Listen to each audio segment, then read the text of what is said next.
Titumir college যেই দাবিটা জানাচ্ছে সেইটা অনেক মানে যৌক্তিকভাবে গ্রহণযোগ্য হয় না, যেহেতু আরও অনেকগুলি কলেজ এরকম রয়ে গেছে। তিতুমীর কলেজের বিষয়ে আমাদের মন্ত্রণালয় থেকে আমরা ইতিমধ্যে একটা বিবৃতি দিয়েছি।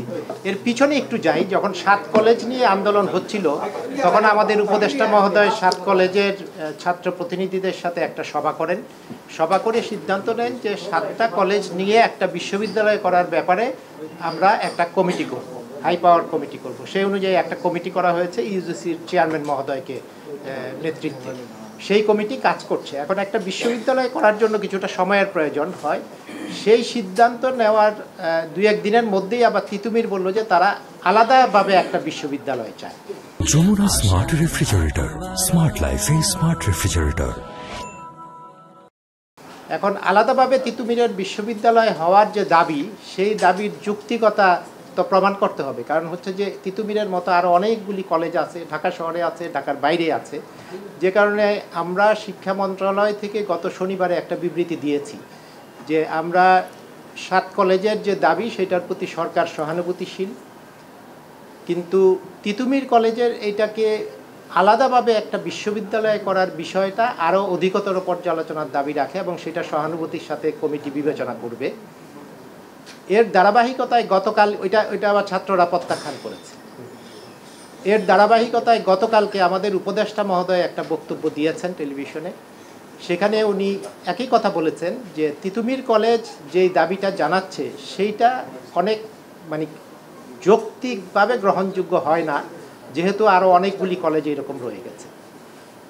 দ্বিতীয়ত হচ্ছে যে এই কলেজগুলির মধ্যে যেই ছাত্ররা পড়াশোনা করছে তাদের সংখ্যা কিন্তু অনেক, 1,70,000-এর মতো এই 7টা কলেজে। এই 7টা কলেজ ইতিপূর্বে আপনারা দেখেছেন যে ঢাকা বিশ্ববিদ্যালয় তারা ডিজোন করতে চাচ্ছে যে তারা এই বছর ভর্তি নেবে না।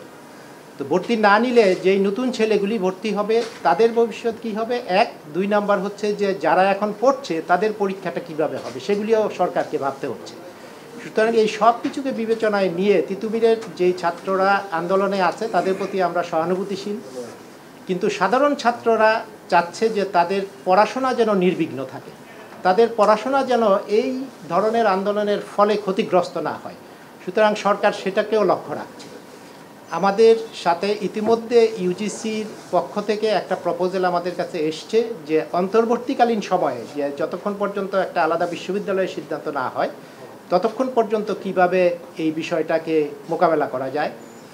সেই কারণে আমরা ঢাকা বিশ্ববিদ্যালয়ের সাথেও কথা বলেছি এবং তারা নীতিগতভাবে এগ্রিড আছে এইটুকু যে আমরা এই 7 কলেজের দায়িত্ব নিতে চাই না, তবে এই বছর যারা নতুন ভর্তি হবে তাদের ভবিষ্যৎ যাতে নষ্ট না হয় এবং যারা পরীক্ষা দিবে তাদের ভবিষ্যৎ যাতে নষ্ট না হয় সেটার জন্য সরকার যেভাবে বলবে তারা করবে। এবং আমরা আশা রাখি শেষ করে নিই, আর নতুন কথা তো কিছু নাই, কথা তো আমরা আগেরটার মধ্যেই আছি, শেষ করে নিই আমি। এবং আমরাও চাচ্ছি যে তিতুমীর কলেজ আলাদাভাবে আরও 2টা দাবি জানিয়েছে এই বিশ্ববিদ্যালয় হওয়ার পাশাপাশি। সেটা হচ্ছে যে তাদের এইখানে পিএইচডি প্রফেসর আরও দিতে হবে, সেটা আমরা এগ্রি করেছি যে আমরা আরও দিব। ওখানে 17 জন পিএইচডি হোল্ডার আছেন, তারপরেও যদি আরও দিলে শিক্ষার মান বাড়ে ওই কলেজের, আমরা আরও দিব। দ্বিতীয় আরেকটা দাবি করেছে তারা যে গবেষণার জন্য বরাদ্দ বাড়াতে হবে, সেটাও আমরা এগ্রি করেছি যে বরাদ্দ বাড়াবো। তাদের যেই বিশ্ববিদ্যালয় হওয়ার দাবি সেইটা আমরা বলেছি যে ইউজিসির যে কমিটি, সেই কমিটি যেভাবে সাজেশন দিবে সেটার উপরে আমরা পর্যালোচনা করে পরবর্তী সিদ্ধান্ত নেব।